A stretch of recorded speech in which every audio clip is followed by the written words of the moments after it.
Hello everyone, and welcome to some more horrific news. Alright, looks like there's more of an opinion piece, but we'll take a look at it anyway. Resident Evil 9's rumoured protagonist would be remiss without another character returning.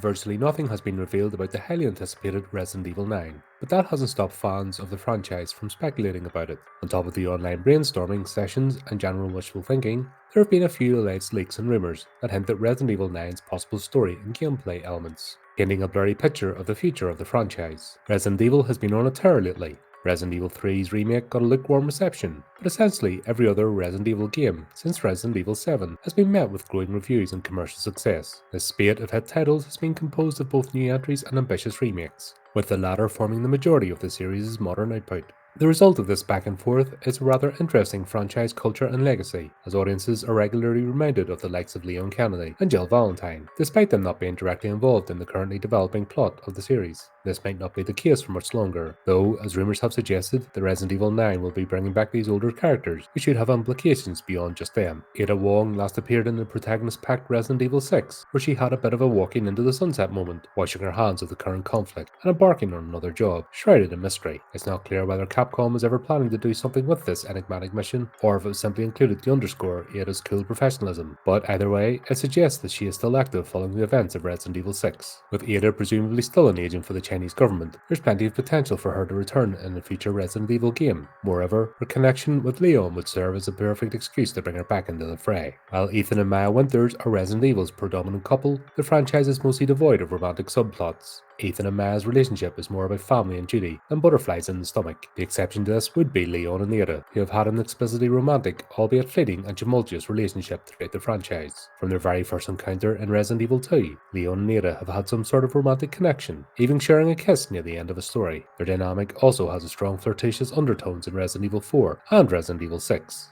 Assuming Resident Evil 9 takes place after Shadows of the Rose, these star-crossed lovers would be middle-aged, long past the age of schoolyard crushes and touch-and-go flirting. They also may not have too many more high-stakes missions left in them. A lifetime of zombie fighting probably takes its toll on the body, after all. In the light of this, Resident Evil 9 bringing back Ada could allow for some closure regarding her relationship with Leon, as well as her career as a spy. They don't have to spend the end credits walking down the aisle, but putting a bow on their decades-long dynamic could result in better character development for both parties. And with a new generation of gamers falling in love with Ada thanks to the remakes, there certainly wouldn't be a lack of demand for her appearance come Resident Evil 9. And that is it. There we go.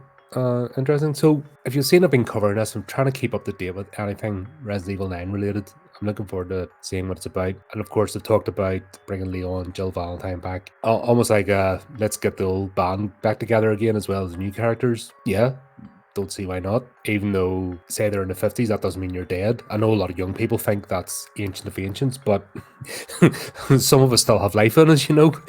We're not out yet. Yeah, we're not going to be swinging from lampposts or jumping off buildings, but still carry ourselves, stand upright. In fact, there's a lot to be said about muscle memory and still stand up and keep going all day, you know, stamina wise.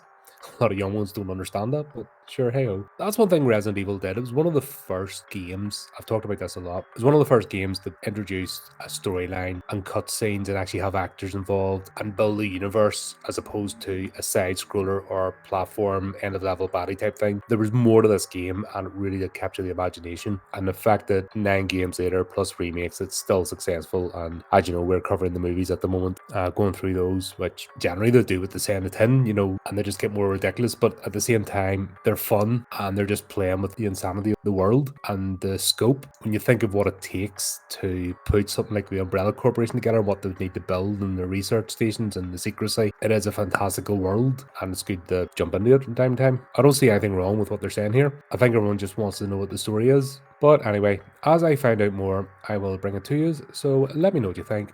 And until next time, keep updated with the channel, do the type of clicky things, and remember to keep it creepy, keep it horrific.